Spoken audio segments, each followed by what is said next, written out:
Well, Zamfara State Governor Dauda Lawal says he has enough facts to show that the federal government is secretly negotiating with some bandits who abducted some schoolgirls in the state.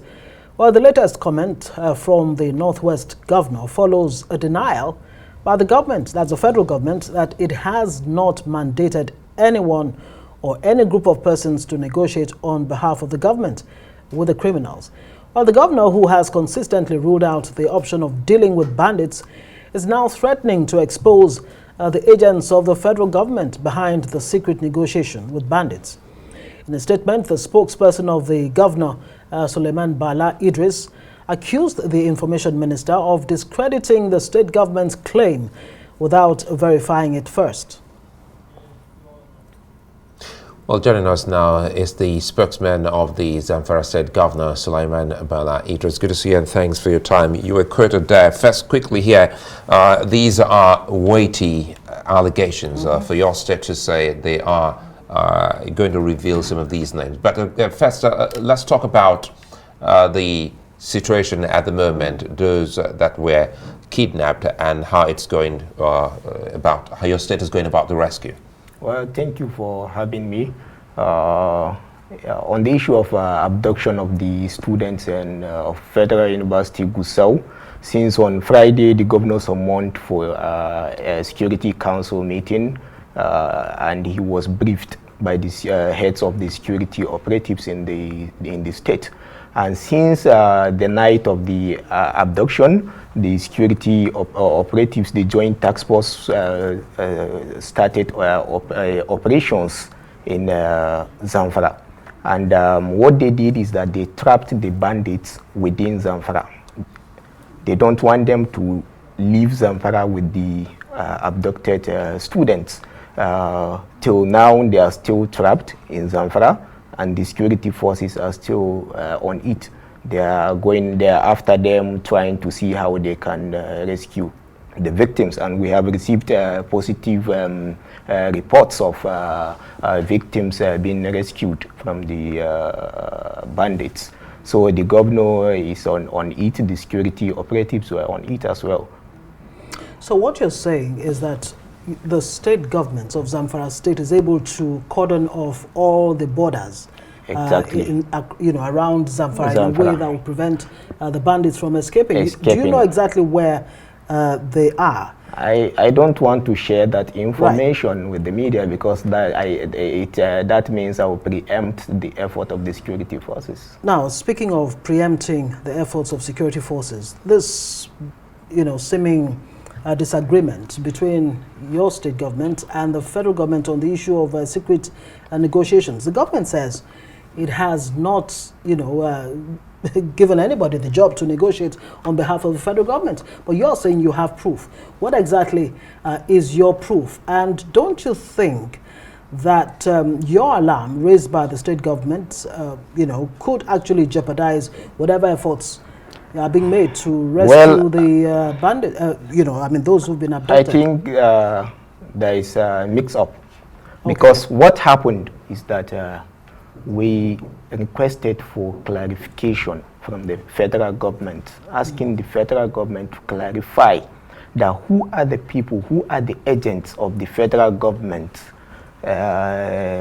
holding this negotiation with bandits in Zamfara State. Because to us, what is happening in Zamfara is not just negotiation, it's a sneaky negotiation, because the governor the governor is not aware. None of the heads of the security operatives within the state is aware of the negotiation. So what we asked for is a clarification from the federal government, and it's like a clarion call telling the federal government that, look, some agents of the FG is holding secret negotiation with bandits in Zamfara State. Let me jump in here so that we can make it clear.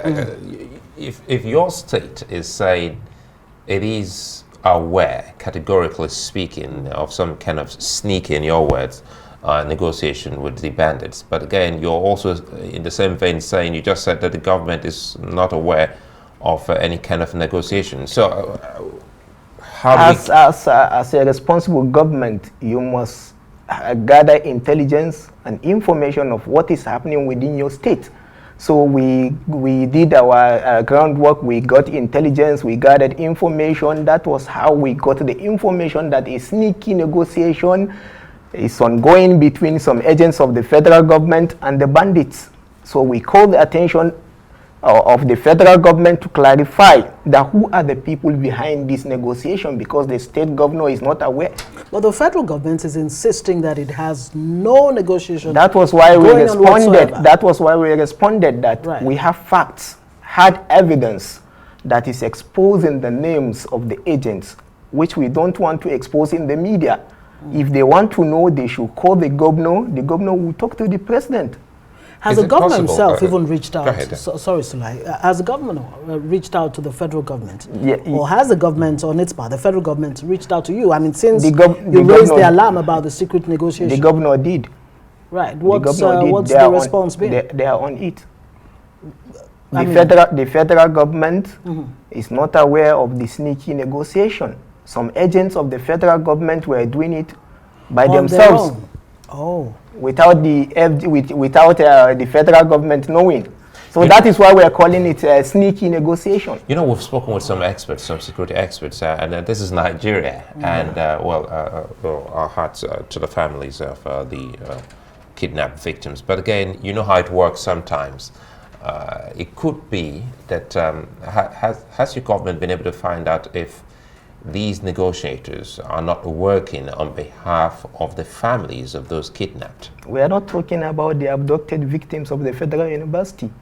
This negotiation have been on for like 3 to 4 weeks, even before the kidnapping of the students. Is it a kind of negotiation asking the bandits to drop their arms, or some kind of peace deal? Our position as a state government is that there is no negotiation whatsoever with the bandits, because the previous administrations had tried that method and it failed. So we cannot try a method that we know will not yield any positive outcome. Why do you think it failed? Yeah, because there was no sincerity of purpose. One, and two is like you are just encouraging and emboldening the bandits. Because if you negotiate with them, they consider it like a business and a lucrative business. So that is why, after gathering intelligence and having a lot of discussions with the security operatives and experts, we concluded that there is no negotiation with bandits in Zamfara. So now that the kinetic approach seems to be the position of the state government. Yes. What exactly are the elements of this, kinetic approach or no negotiation approach on your part? What exactly are the other options beyond negotiation? Even if I mean, does the state government even have the capacity to? Even if you are saying that we are saying there is no negotiation, right? But there will be room. For instance, when we engage, there will be room for the bandits that are willing, that they will surrender without any, it won't be like a negotiation, that you come to the table like a dialogue, that they will be giving you, they will be telling you that, okay, we want you to do this, we want you to do that. We don't want that situation. We want a situation whereby they will come by themselves and agree to surrender.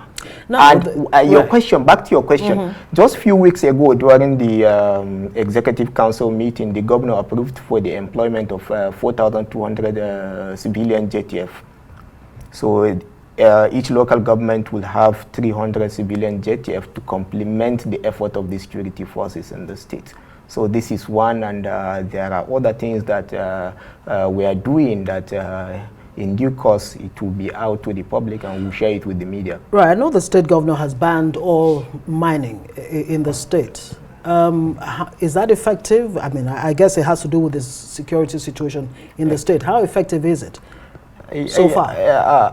The order, I think the banning of illegal mining came just last 2 weeks, in the last 2 weeks. So the security operatives are on the process to implement the order, because what we believe is that by banning illegal mining, you will be able to control, at least have a kind of control of the situation, because these illegal miners were aggravating the insecurity in the state. So this is an information that we got from the security, that first step, place a ban on the illegal mining. It will help. So, right. Before you go quickly here, the bandits, they've been contained within Zamfara state. Are these known names? No. You don't have to tell us their names. Yeah. Are these bandits known to security agents or government? Yes, because they came all the way from a neighboring state for that operation. So what we are suspecting is there is sabotage. Right. That's where we have to leave it. We could, go on and on. Sulaiman, Bala, Idris, of course, thank you very much for joining us on News Night, Special Advisor to the Governor.